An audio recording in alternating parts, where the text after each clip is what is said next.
السلام علیکم، میرا نام ہے آغا زبیر اور آپ دیکھ رہے ہیں ہماری رائے۔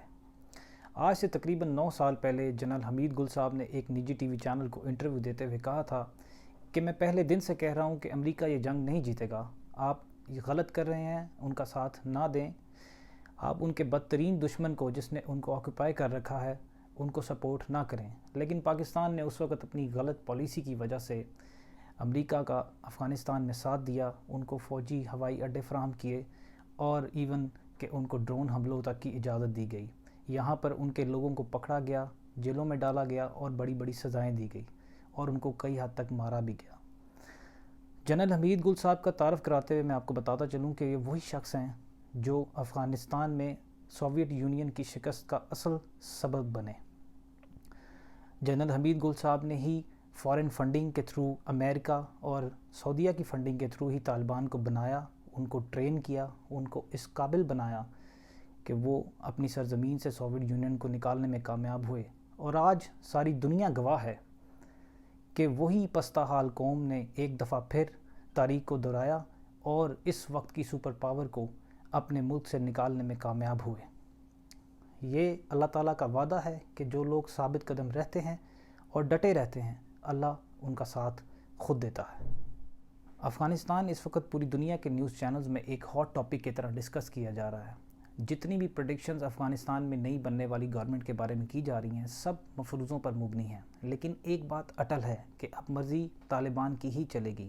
اس کے برعکس تمام دنیا افغانستان میں نئی بننے والی گورنمنٹ کو ریکگنائز کرنے کو تیار بیٹھی ہے۔ چائنا، رشیا، پاکستان اور خود امریکہ کے بقول وہ افغانستان میں بننے والی نئی گورنمنٹ کو ریکگنائز کرنے کو تیار ہے اگر وہ ہیومن رائٹس پر کام کرنے کی یقین دہانی کرواتے ہیں۔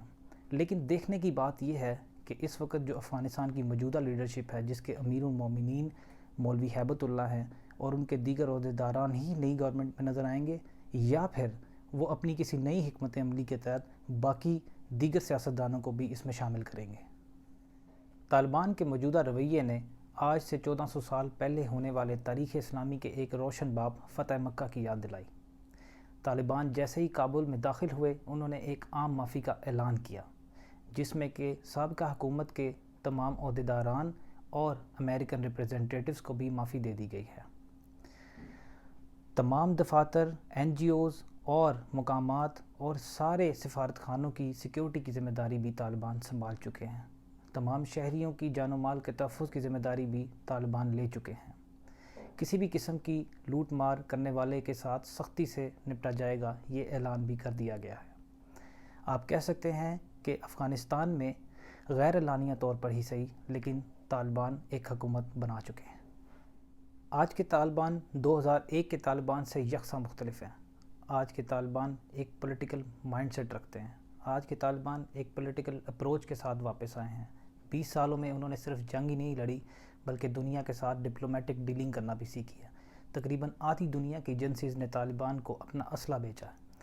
آج کا طالبان اتنا فلیکسیبل ہے کہ وہ عورتوں کے حقوق یعنی عورتوں کو بیسک ہیومن رائٹس دینے کی بات کر رہے ہیں۔ آج دیکھ سکتے ہیں آپ کہ سی این این کی ایک فیمیل جرنلسٹ افغانستان کی سڑکوں پر رپورٹنگ کرتی ہوئی نظر آ رہی ہے۔ یہاں تک کہ افغانستان میں طالبان کے ریپریزنٹیٹیوز بھی پرائیویٹ میڈیا چینلز پر ان کے میڈیا ہاؤسز میں جا کے فیمیل جرنلسٹ کو انٹرویو دیتے نظر آ رہے ہیں۔ آپ یہ کہہ سکتے ہیں کہ طالبان مکمل طور پر ہیومن رائٹس پر کام کرنے کی بھی توجہ رکھتے ہیں۔